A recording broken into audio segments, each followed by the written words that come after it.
significant cost is it doesn't have utilities. So PG&E, if we could get lines up there, that would be a big help on Malakoff Diggins. It's a significant cost for utilities. We generate our own power. That's a big part. And then there's specific positions assigned to the unit, which were 2 to 4 at any given time in the last 10 years. And of course, those are augmented by our sector and our district staff, because it takes more than that one park maintenance worker that cleans our restrooms and does everything else to fix the roof on the Marshall House or something like that. So, something costs. Sean, I have a question for Keith Royal, Sheriff Keith Royal. A second. And Sheriff Keith Royal, thank you very, very much for coming.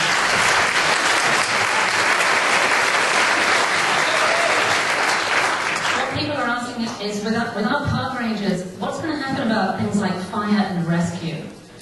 How's that going to affect you? You know, first of all, I'm glad to see fire is represented to talk about those issues. At search and rescue, we still and will continue to provide, whether it's water rescue or whether it's somebody being lost in any of our county, any part of our parks, we're going to do that. So I don't see that being an issue. I think the greatest concern is the issue of public safety. Currently, I reflected back year to date, how many calls for service have been generated in the, look at the Yuba River, the Bridgeport area. We had 77 calls. That doesn't mean there's a lot of crime. Some of those were medical calls. Some of those, we had a couple of missing kids. But for the most part, it was self-generated by the officers. And the point I want to make is, we too care about the future of the parks, because they're part of our history, they're part of our heritage. So my staff do spend a great deal of time there. Now, one thing I want to emphasize, most of the activity our staff generate are after business hour type time frames. The middle of the night, late in the evening, on the weekends. So the concern I have as sheriff, because I want to point out our board has done a great job, and Hank is here. They've really positioned our county well fiscally, but when I reflect back the last 2 years, when I look at my patrol deputies, we've ended up holding a number of vacancies. Overall, I reduced my staffing 15% and probably 20% when you look at patrol. So we're still getting the job done. I've got dedicated staff. They care about our community. But the reality is, we close the parks. The calls, I know Matt and I have talked about the actual calls for service they've generated, including nuisance type calls. But the reality is, that's going to put a greater strain on my staff. So I do have concerns, and my hope is we do find a solution.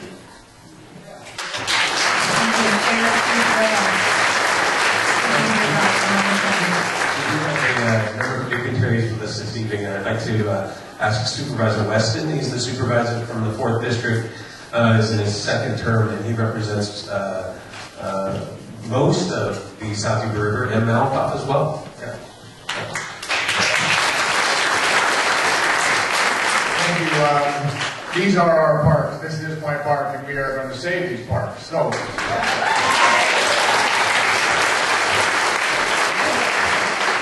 I want to thank Alvin, because I read his articles and you awakened us. We sent a letter on the 14th opposing it, calling it a real irresponsible to taxpayers. And I just want to go back. We as taxpayers, we bought these, we renovated them, we operate them. This is our resource. These are ours. If in the county, if you taxpayers gave us something to take care of, and we said, we've had enough fun playing with this, but we're going to just send it back, you'd hang me. I could see it all now. The torches and pitchforks would be out. We have to take the same approach with the state. And I don't blame against Matt. I've been in Matt's position. My previous career, I helped send crews to rebuild Malakoff. They worked years and years and years, and the volunteers got all kinds of lumber, and they built them. And they loved building. Those were inmates that were building them. Matt is in a tenable position. He's been given an order. He's got to carry it down. He's the messenger. We don't want to kill the messenger. We just want the messenger to send the message back what we feel.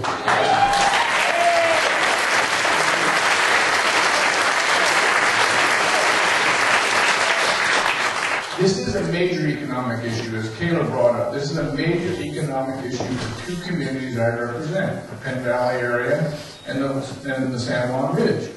Everybody stops by, they either get a beer or ice or whatever else they want to have up there. And you're right, on the way back, they might want some more. And it is a major economic issue in those two areas. And it helps the county. So, of course, we have to keep it going from that reason. The counties were never kept apprised of this whole plan, just so you know. We had to read it in the paper. We would ask questions, we couldn't get it. One of the things, we've had several meetings, met with Matt and his staff 2 or 3 times. In the plan, you close, they call it caretaker status, but it's closed for all intents and purposes. None of the planning figured out, and this is only supposed to be temporary, by the way. 3 years, the economy was going to turn around, they're going to reopen. The trouble is, what is the cost of reopening after it's sitting there dormant for 3 years? That was never figured into the plan. I maintain, and I will go down to the legislature, I've already talked to our legislators enough, this $11 million for half a year, $22 million for a year, that's wasted in a month down there. It's wasted. This $22 million is not a big spot. I'm sure they can come up with the $22 million. Anyway, as far as, I can't speak for the board, we wrote the letter, I'm sure the board is behind me 100%. We want to be a willing partner in fixing this and making sure that they do stay open. But the only way we're going to do that is that the parks, no, not the parks, no. I believe you when you say that's not your DNA. The state has got to understand that they have got to give us assurance that those 2 parks are staying open and they will become part of the solution. Thank you.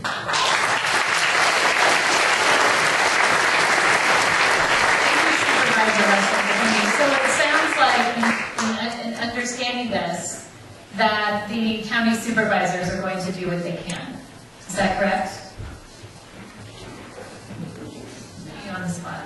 No, we'll do what we can with the finances, but we need the assurance. So we requested a plan. What would they like to see from us? And then we will decide and determine what we can do to help bridge that gap. But we want to see it. Verbally, our big fear is, well, okay, we have this plan, and so we agree to do something on this plan. And then all of a sudden they say, well, it's not enough, and we're going to close the park. No, I want to see it in writing, what you're going to do for us, and we'll tell you what we're going to do. Thank you, Supervisor Larson.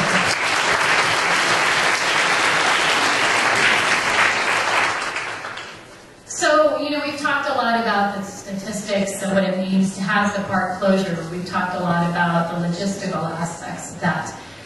But when we talk about the heart and what that means for us as a community, when we look at closing South Yuba River State Park or Malakoff-Diggins, what does that mean for us as a people when we talk about educating the next generation, for example? Educating the people that come here to visit so they understand the importance of preserving our lands and our community. And with us here I have Dave Anderson and also Tom Stark.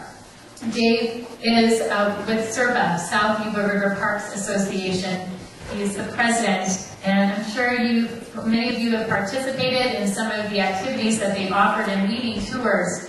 And also Tom is with Malakoff-Diggins and their State Park Association, who are doing extraordinary things to keep us informed, to keep us inspired, so that we understand and care about our parks. So Dave and Tom, I thought I would actually, because you're both doing work around this and educating for me. First, Dave, do you mind standing up? Let's welcome Dave Anderson. How long have you been doing this with SERPA?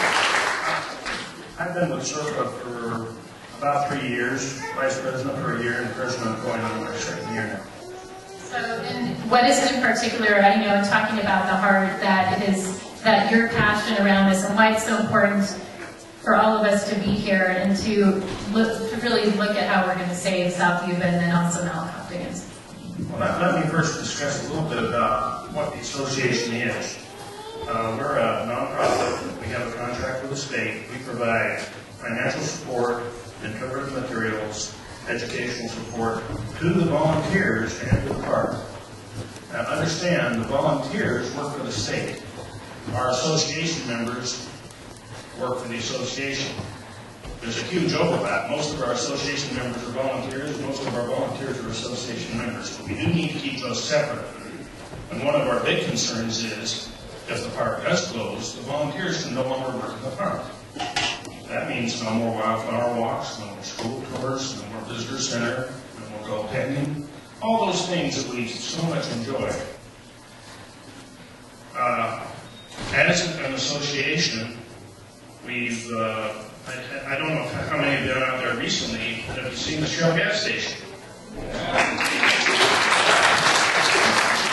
Our association helped fund and helped do a lot of the work in restoring that to its appearance in 1927. That was only phase one. We still have 2 other phases that we're proceeding with. Renovation of the barn, maintenance of the trails, maintenance of the native plant garden, interpretive brochures. We have created a couple of self-guided tours for people that go out there and they can't join a regular tour. You have a handout and you can guide yourself through the park. We provide the gold and non-precious stones to the gold panning bins so all the kids can walk away with something. That's one of the things I do as a volunteer, and no child ever goes away without a little bit of gold.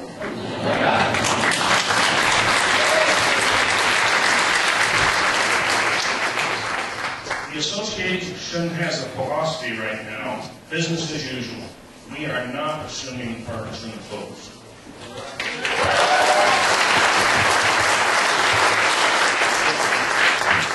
Many of you enjoyed our fall festival this year. We are already planning for our spring and fall festival for next year.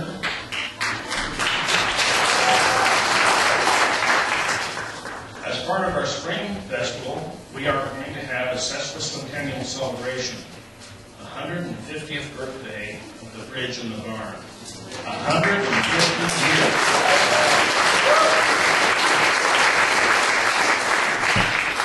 Those are so precious resources.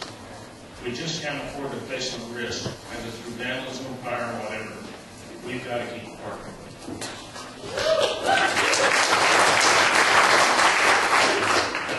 Now, I can go through my list. You've already heard a lot of the reasons why we just can't afford to close the park. Public safety, all those things are so precious to us. And also, very important to us are our citizens who enjoy that park so much. Weekends in the summer, you go there, you see families, they've got their picnics, they have a very cheap day, entertaining themselves, and just having a wonderful time there. So, I'd like to encourage you all to join our association and Mountain House Association, provide some of the financial support that we need to continue to do our job for the parks. Thank you.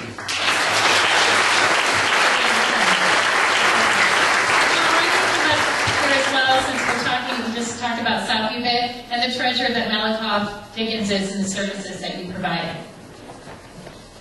We're sort of on the far out on the beaten trail. We get not as many volunteers in South Ubit. They show up once, then they don't come back again, so we do have a problem with volunteers. But the volunteers that we have do an excellent job. And as South Ubit, we're going to continue with the programs that we've run for the last 20 years, 30 years. We're still going to have the Humbug Days in June, the Fish Derby in April, the ice cream social that we have in Thanksgiving, and then at the end of the season we have a party for the people. So we're going to continue with those, and as much as we can, we're going to try to keep the park operating with volunteers. We have some agreements we're working on now, possibly to keep one of the restrooms open. There's a long trip out there, and we have a lot of people getting out of their cars and cross legs. And we have to have a restroom. It just has to be. So we're working on keeping at least one of the restrooms open. But right now we're looking to continue. We're hoping and praying that the park doesn't close. We're doing everything that we can to keep it open.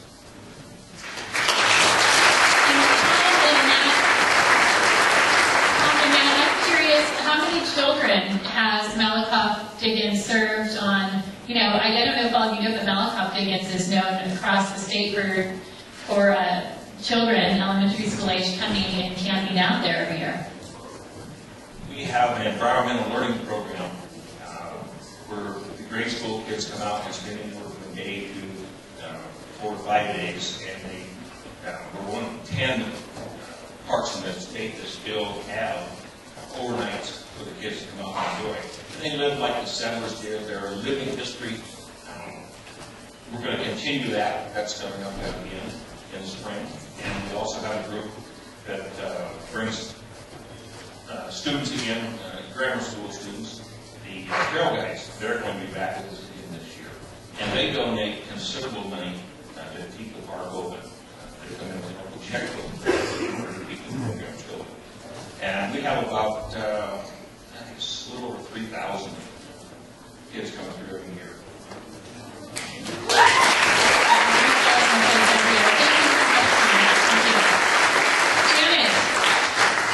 Question. Janet got shy again. Okay. Just carried this time. While no one, I'm sure, would argue with the need for toilets and educational programs, those of us who live here in Nevada County near these parks, many people in the audience have been asking for some more specific information about the fire question. So I think this question is for Tim Pike of the Consolidated Fire District. With park closures and the potential for not having rangers on site, how are you going to coordinate? What is it that you do currently, and what is it that you're going to lose if the park closes in terms of early notification and basically keeping the rest of the county safe from fires that may unfortunately start in one of the state park units? Just that, early notification. They're very key for all of the emergencies that we deal with on a regular. We frequently deal with non-river related but canyon related incidents. Falls on the trail with a broken leg, or the smoke check upstream from the campers that thought it would be a good idea to build a campfire in August. But the state park rangers have always been very, very integral in early notification, letting us know the type of emergency so we can send the appropriate resources for that emergency. So if it is a simple campfire, we're not rolling air tankers, bulldozers, and tankers.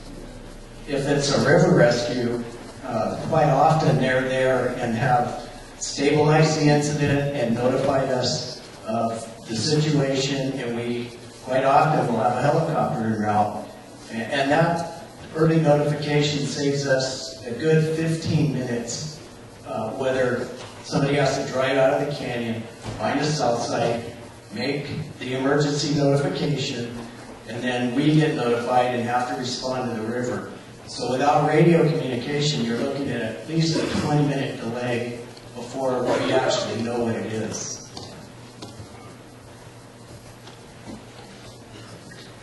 Thank you. Thank you very much.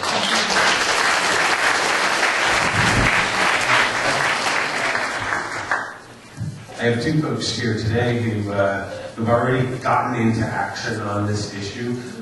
This is Skylar Garvey. It's Blue. Where do you go to school, Garvey? Ursula Turner. Yeah, and where were you today, stuff? At the Capitol.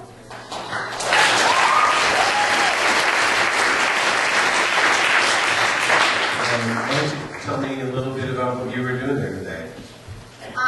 Well, I was presenting about 15 kids was presenting to the senator about why we should save our parks, and I saw that my peers had passion for making a change and having our voices heard, and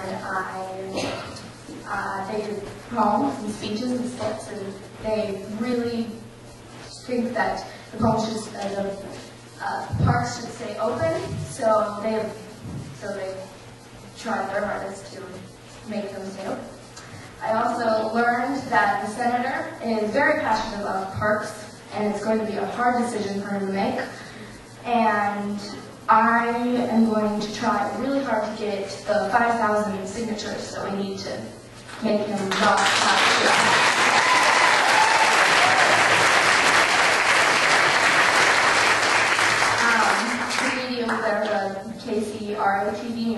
came.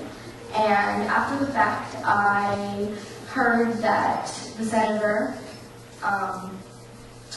he said that what we were doing there really could make a difference. So I hope that all of you try your best to make a difference in save our parks.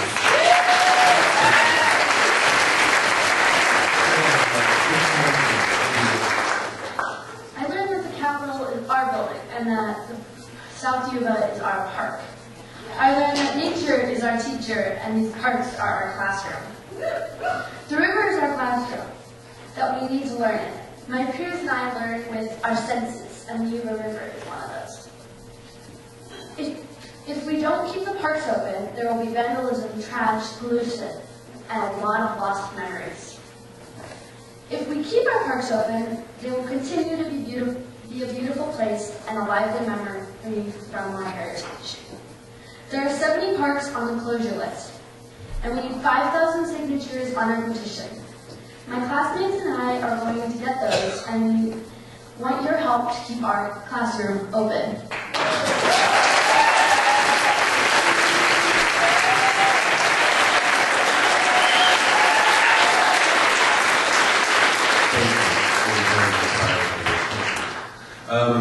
And it's going to help. Good segue there. There are volunteer cards under your chairs. And we're going to need everybody's help in this room to collect those 5,000 signatures in 30 days. So make sure you get that filled out and hand it to somebody. If you're filling it out while we're talking, just raise your hand. Somebody will come and get it. All right, do we have another question, Janet or Carrie? Actually, yes. First of all, who is the specific person who has the authority to make the decision to keep the Yuba Parks open?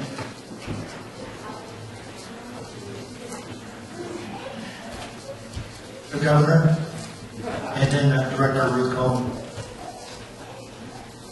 And what is the timeline for getting, if we're going to get these parks removed from the closure list, what is the timeline?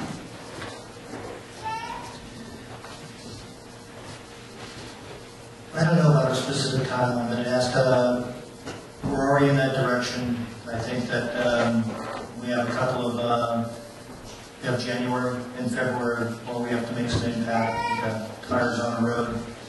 And I know we've already had some really good discussions with the county and they've got some good points to make. So that specific timeline is, it's probably sooner rather than later.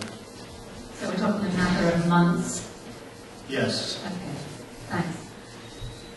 Hence the urgency to fill out your postcards to who? And get those in as soon as possible. We have another special guest here tonight, Meredith Struthers. She is a volunteer specifically on the Independence Trail. How many have been on the Independence Trail? Everybody here. Why is the Independence Trail so special, in addition to where it's at? It's accessible, wheelchair accessible. The first wheelchair accessible trail in the United States, is that correct, Caleb? Yeah. And longest. Janet, did you have a specific question for Meredith? Actually, there is a question about the Independence Trail. I'm glad you're here, Meredith. Somebody wants to know, what will happen to the Independence Trail, seeing that it is such a delicate and cleverly engineered trail? What will closure mean to the Independence Trail? Well, I have very good news about that. First of all, I'd like to thank everyone for coming out tonight in support of the parks.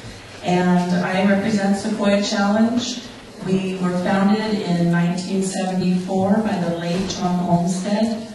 We are a 100% volunteer-supported organization. We have no office. We have no bells and whistles. We just get out there on the trail and do our job.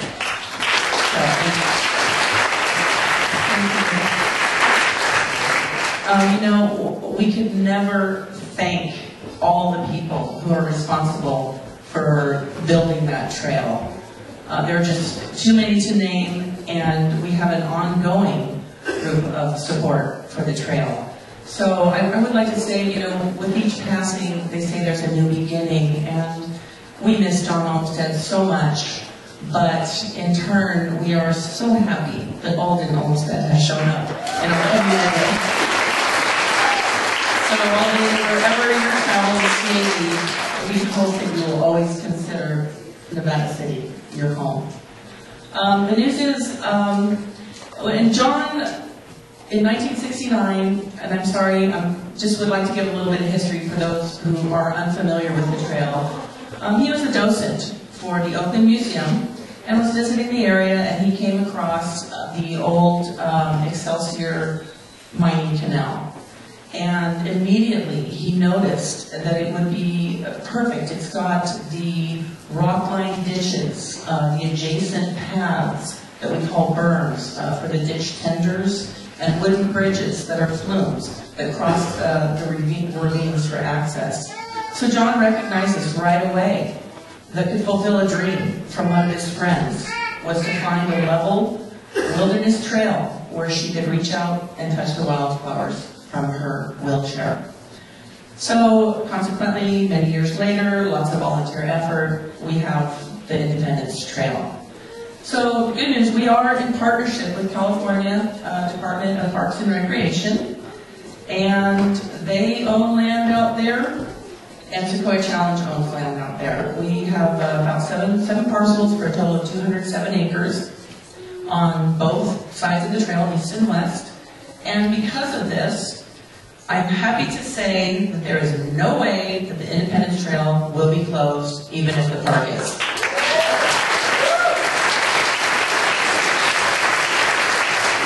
So, our organization continues to support the parks. I myself am a state park volunteer, as well as a member of the South Yuba River Park Association. So we work with various groups. We're very small. We've been struggling like so many other small nonprofits in this economy. So we get by with a lot of help from our friends. We've been helped by the Bear Yuba Land Trust. We just had a work party out there on December 3rd. We had land trust people, so people from Circle came out, and we raked a ton of leaves off that trail to prep it for the winter months. We worked with SERPA. Their volunteers came out. We've been working on a Rush Street wheelchair ramp to ensure the safety for all that use it, especially those in wheelchairs. And so we continue. Our goal is to keep the trail open, free of charge, 365 days a year. And so we appreciate all the support from the community. And I would also like to recognize Sally Olmsted, John's former wife, as she was a co-founder of the trail. And if you would indulge me a moment, people who know me, you know I like to bust a rhyme. So, several years ago I wrote a little poem, and I would like to share it with you. It is in the spirit of volunteerism, and hopefully I can see it. Oh, right. So, 'tis the season that inspires us each year to open our hearts with love, joy, and cheer. But for some special folks, goodwill is year-round, and it's these kind of people we're glad that abound. Thanks to all of you who support the Independence Trail, we are truly amazed at how your generosities prevail. Every donation, whether large, medium, or small, be assured to know that we appreciate them all. And though we honor you for contributing monetarily, we'd be thrilled to have you work with us voluntarily. Keeping the trail accessible is an ongoing thing, remembering the freedom to those it can bring. Just a few little hours per month at the most to join a work party, distribute flyers, or become a trail host. But no matter which way you choose to help out, we'll always think the best of you without a doubt. We wish you cozy celebrations and a healthy new year with peace and unity for all in a world free from fear. Thank you so much.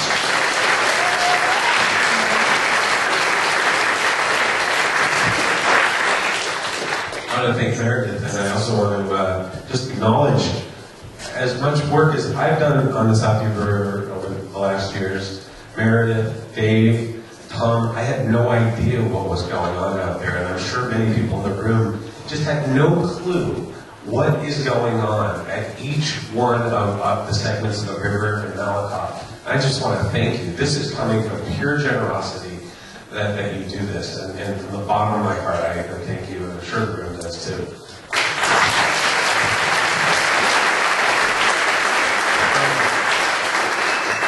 Don Rybert is the chair of the local mining tribe, and I had the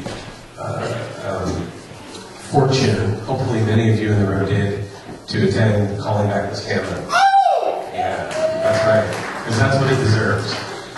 It's a beautiful event, and most of you know that our river has been deprived of its salmon since 1941, when the Bright Dam went up to resume hydraulic mining that never resumed. And I know, Don, through my experience there, it's been a profound experience, and if you haven't been, I urge you to go and to take your children as well. And I'd like Don to share his comments.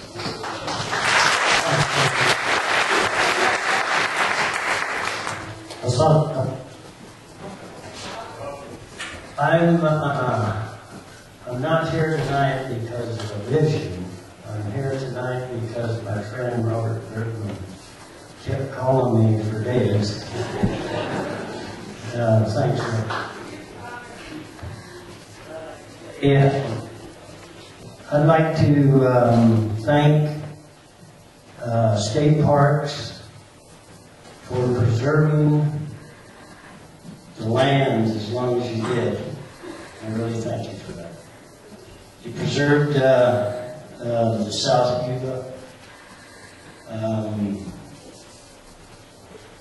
I can only envision if it wasn't for State Parks, what would be down there at Bridgeport, probably a rock company or something. So, I heard them talk about 150 years of history with Bridgeport and Malakoff. On a tribal perspective, there's probably 10,000 years of history, especially at Bridgeport. There's a huge village site there. There's probably 3 feet of fish oil on down there. The name of the tribe, I can't think of it right now, but they used to call them Bridgeport people. Anyway, thanks, Sean, for having me here tonight, and I really like the idea of a parking fee. It seems to me that's the easiest. I think you used the one that said that. I kind of like that. Anyway, thank you. Take a vote on that.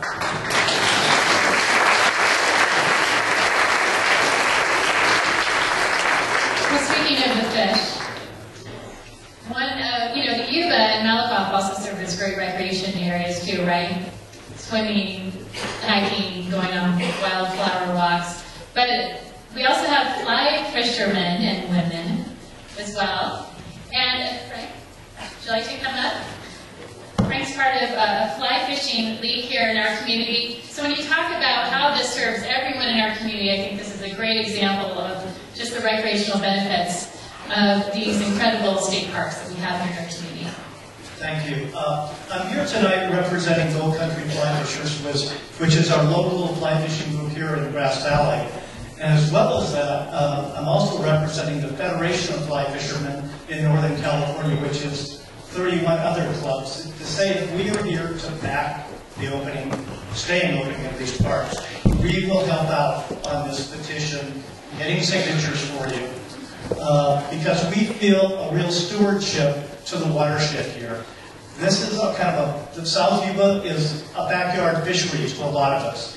A lot of locals go there. It's easy. It's open all year round. It's a destination point for many of our visitors and tourists. It generates income. Malakoff Diggings is, someone kind of alluded to this tonight, it's the kids fishing derby there. And I've been fortunate enough to be part of that for many years now as a volunteer, working with the association there and the state parks rangers there, where we put on a really unique experience for little kids. This is a one-day event. Everything is paid for. They all go away with fish. They go away with prizes. They go away with buying into a history and a stewardship of our watershed and a respect for the fisheries there. It's a family event. If you haven't been there before, Tom alluded that this may still happen again this year. It's in May. Please bring your small kids out, kids and grandkids. It's a good experience. Thank you for this opportunity.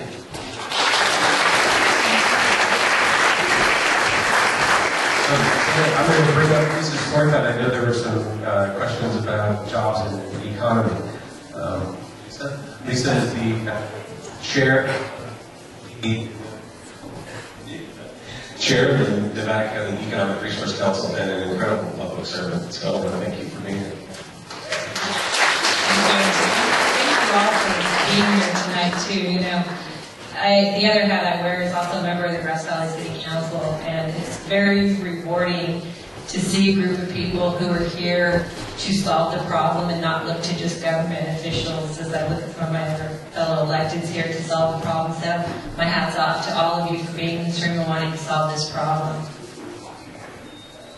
Question. The questions really were all about, do you know the sort of economic impact closing the parks will have? Is the business community concerned about this? Yes, and yes. There's been a couple of economic impacts that have been discussed tonight, and that has to do with tourism and with the tangible dollars that come in from what our state parks generate by people coming to our community to visit.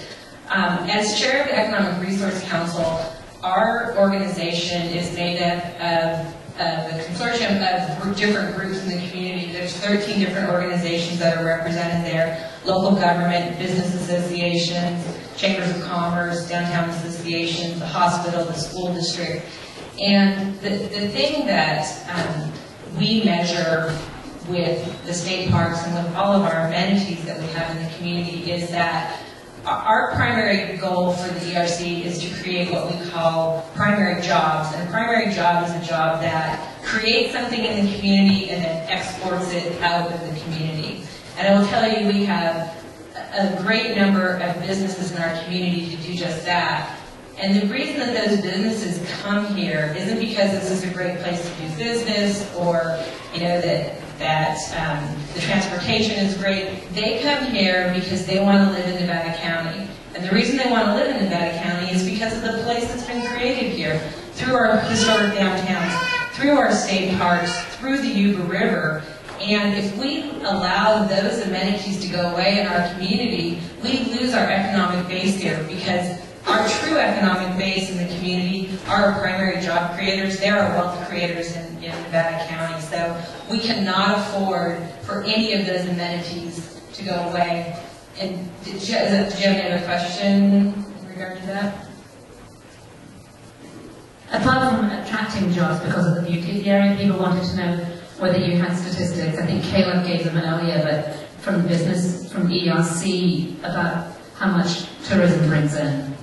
The ERC actually is not the avenue that deals with the tourism numbers. Howard Levine is here, he might not be able to answer that question, or Peggy Levine, because they're more directly involved in that, the chambers of commerce. It's a huge number though, but as important as that tourism dollars are the primary jobs that are created here. And you know, the one thing I will say about the business community, and sometimes with the environmental community, we spend a lot of time fighting amongst ourselves about different things that happen here, but there's never been a disagreement that we need to keep our state parks open. That everybody, I think, will tell you that that is a huge component of what makes this such a great place. So I think it's something that we can all get on board with. I will take all this information back to our board of directors for the ERC. Not only will it be our organization, but many other organizations that are represented by us to get the word out to all of their members. There's probably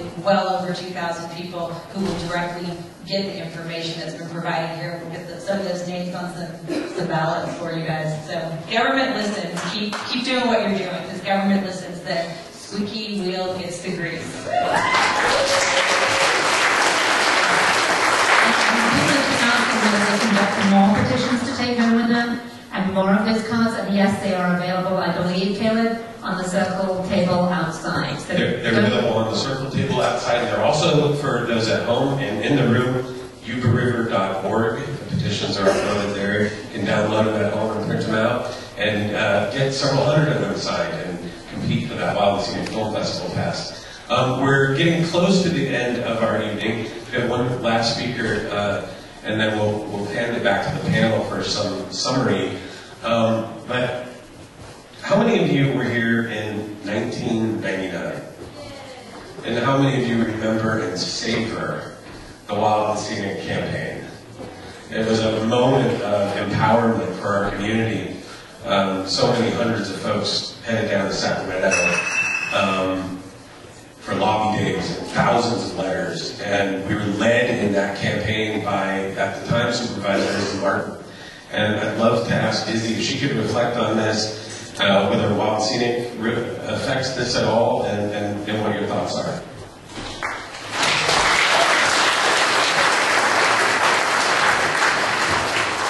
I want to join the chorus of being honored by this community and the South Yuba River Citizens League, the state parks, the South Yuba River Parks Association, the Malakoff Diggins, the Independence Trail.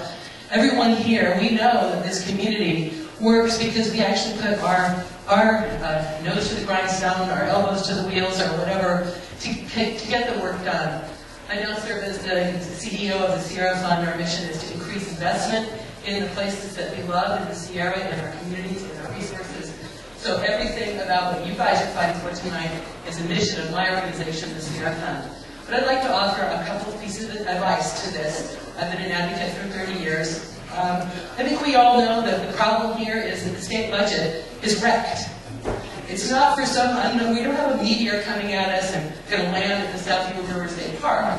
We have a 30-year-old budget problem. It has gotten worse and worse and worse. You're talking about classrooms being shut down at the river. There's classrooms being shut down that are actual classrooms. Tuition's gone up, firefighting aid is down, there's no money for all kinds of services in the home. So we have to remember that this governor has dragged us into the state budget fight that the nurses, the teachers, the doctors, and everybody else has been fighting for decades. So welcome to the fight, the state budget fight. And I think that this governor has laid down a gauntlet and said, okay, figure out a solution, and Nevada County is at the front edge of figuring out that solution. What is this problem? This problem is a political problem. It's not some natural problem. It's not an evolutionary problem. It's nothing but a political problem. It's going to take political leadership to solve the problem. So what I would think the most important thing we can do, other than definitely sending out legions of the darling children that were just here getting collecting signatures at Victoria and Cornish Christmas, which we're going to spend the next month at. So lots of opportunities to get signatures. Single most important thing that I think people here should do is join Circle. South Yuba River Citizens League is a political voice for this fight. We have the city council members wanting to do something. Mayor Grass Valley's over here, actually came all the way up to Nevada City.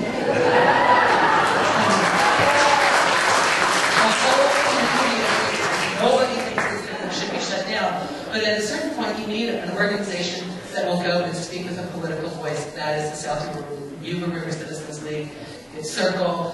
Everyone here, if you're not already a member, join. If you're already a member, throw more money into Alvin Olmstead's jar, but also into the South Yuba River Citizens League. They are our leaders, and I want to thank them for holding this event tonight.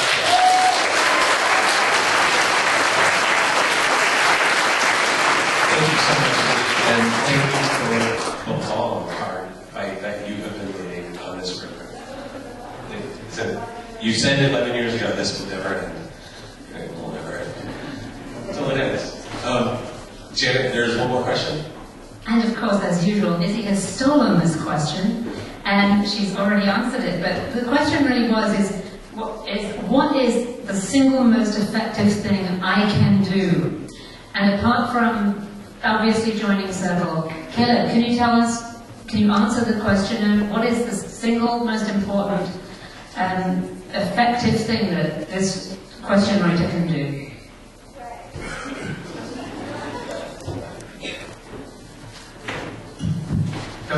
quietly. We're going to be loud. We're going to send the petition. So start tonight. There's 400 and how many in the room? 407? Let's get 407 cards tonight. That's just tonight. Please take home a petition sheet and collect 10. If you want to compete for money for the classrooms, take more sheets. And thank you, Izzy, and thank you everyone who's been so kind to point, circle. And it's true. Please join us. Please support this effort.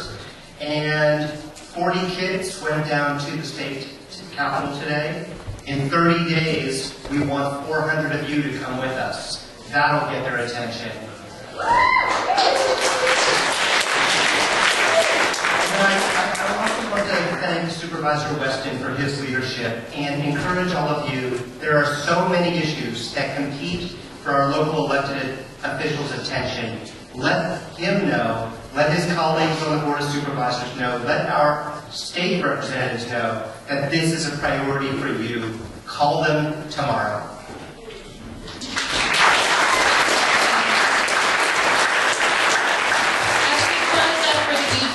Just real quick, 1-minute statements from all of you. And I was getting in with you, Caleb, but you got it all out there now. I'm good. You're good. Okay. Just, about the importance of all of us being involved and what this means to you on a personal level. Sure. So thanks again for everyone for coming out tonight. It's so fantastic to see so many people here. I have to echo what Caleb said. That is so important. You guys all took a huge step by coming out and spending 2 hours here tonight. Let's spend some more hours. Pick up your phone, call your legislators, make an appointment to go to their district office, make an appointment to go to the Capitol, send a letter, send a fax, send an email. Tell your friends. Tell 1, 2, 3, 4 friends. If we each tell a friend, ask them to do the same thing, that impact will be huge. Last thing I want to mention, go visit your parks. Go out there and experience the parks. Remember why these places are so important and why we need to save them so that our children and our children's children and their children can continue to have the same experiences that we're having every day.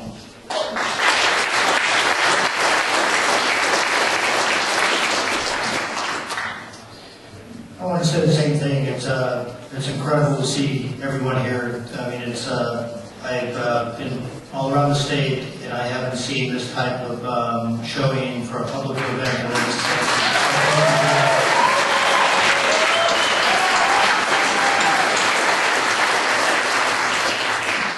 And just I'll say that we're going to continue to work with the county, answer some of their questions, and work with Circle and our partners to find some solutions. Circle is definitely fantastic putting out the sun, getting this all together. And I want to invite you guys back down to Malakoff Diggins Park Association and South Yuba Park Association. As we deal with these different groups, they kind of work on different elevations. And I tell you what, these guys have been incredible. They're our ground floor operators help us out with our volunteers and everything. So be assured that we're going to do our work. We want to keep the parks open, and thank you all for coming here tonight. We really appreciate it.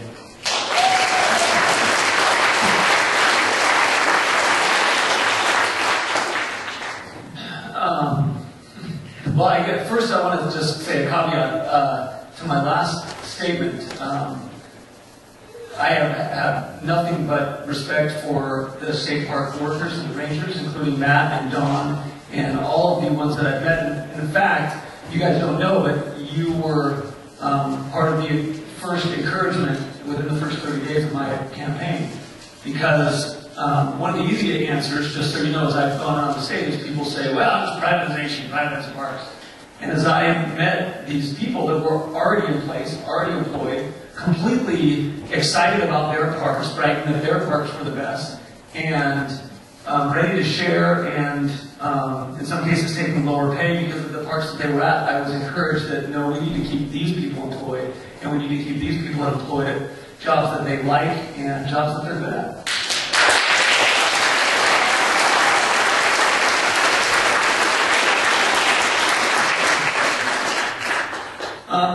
So I'm trying to think of a way to end this. You should be glad my dad's not here. We would go for 20 more minutes or another hour.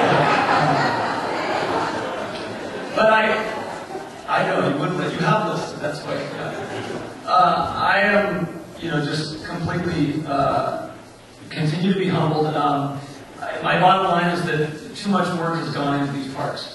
And you know it because a lot of you were there. I met someone the other day at the Holbrook thing that had built the Independence Trail. So I don't raise your hand if you worked on building the Independence Trail. Yeah! Yeah, there it is.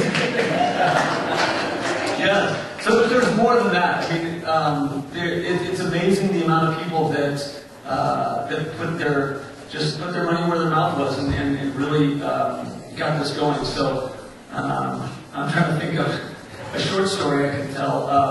Well, I guess it just sums it up. The way the whole thing started with my dad and I getting back together is in the mid-90s, where I just was kind of figuring that I was getting older and it wasn't going to happen unless I sort of just drove up here and showed up. So I actually didn't call. I got turned around a little bit on the road, like a lot of people have coming out to the yard sales. And I pulled down to the house, and my dad said, what are you doing here? This is a great surprise. I said, well, I just want to see you and want to hang out. And that was the beginning of finding out what was up here and finding out the river. And I will never forget the first time I saw the blue-green waters of that river. I saw the sun shining off the bottom, and I saw the gold dust sparkling, and that was it. And that was before I was a photographer too. So, but so then when I guess the short story I'll tell is so I told some of my friends, guys, there's this amazing river up here, and it's not that far away, and we're going to drive up there and see my dad. Okay. So we show up late one night, and of course my dad throws a mattress out on the deck and says, well, you can sleep out in the stars, and look at, he pointed out all the stars, and we woke up the next day, and we went down the river, and I said, well, Dad, are we going down the highway? Oh, no, I got my own place for the river. And it involved different gates and locks, and remembering if he had the keys to the gates and the locks. And it involved a couple of my friends in the back of a truck on a mattress that didn't smell the best, but they rode victoriously down there. And then, of course, my dad complained about the Scotch broom and how he'd have to get back on this part of the trail and clean it out at a later date. He made a note to himself, probably on his hand, like I do. And then we got down the river, and I guess it was a spot below Jones Bar, and I turned around, and there was my dad with no shorts on, and I realized when I came to his part of the river. And so I waited until my friends, I just waited until my friends looked, and they said, yeah, this is John's part of the river. You know what, John, you can have it. But no, we had an amazing day that day, and my friends, every single summer, my friends, whether or not I was with them, we've come back to the river every summer, whether it was for me from Hollywood or my friends from Sonoma County, and we'll never forget those first years and the memories that we've had at the river in kind of a relatively short time, and that was just those memories that I will always save. And so I just think the parks are important, the economy is important, all these things are important, but the bottom line for me is that too much went into these parks to just let them go, and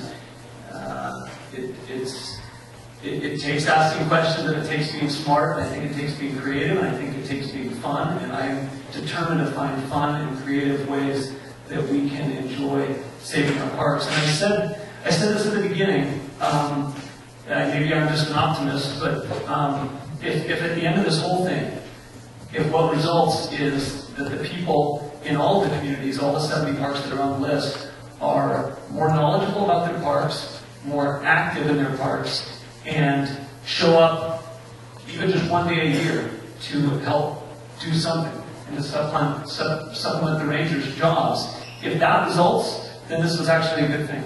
And there's nothing wrong with that. So I encourage you to please stay involved.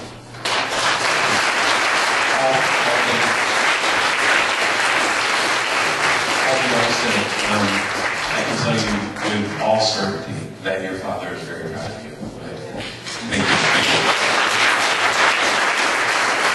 I've been reminded by Councilman Bergman, who has done a lot of work in support of this evening, that Nevada City will be voting on a resolution in support of keeping the parks open this Wednesday at 6:30. I'd encourage you to come if that's so inspires you, and hopefully Grass Valley will be in the next couple of weeks as well, probably around the beginning of the year. So I want to thank Nevada City, which was there first as well on Wild and Scenic. But I want to thank you, Robert, for carrying the ball there, as well as Renette Senator, who's done so much work on this. Thank you.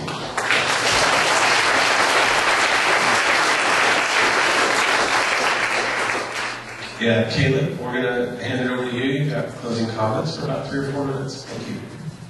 I don't think I can tap dance that long. We might have some more questions, but maybe I can just play with this for a few minutes. I think what I want to express is closer is thank you. It's thank you to all of you for coming out tonight, and thank you for a community that understands that it is a political fight, but we do it with love and we do it with art. Look at this room tonight and all the amazing photography, the banners, the posters. This is a community that understands that we know how to fight, but we also know how to have fun doing it. So thank you all for that. And just thank you to all the people who helped make this tonight, and to our staff, to our board, to really, it's just a stagecraft that we ended up here. We're really all in this together, and I mostly want to appreciate our elected officials, our law enforcement, our fire department, the business community, and everyone else who's been part of making this a great community and for keeping us focused on what's important. Thank you. You know, we've been informed, we've been educated, but now as the committee was working on, as the panelists are telling us, now is the time, friends, to activate into action, right? So what is the first thing you need to do tonight? Okay, she's calling Jerry Brown tonight, waking him up on his phone. What else do you need to do tonight?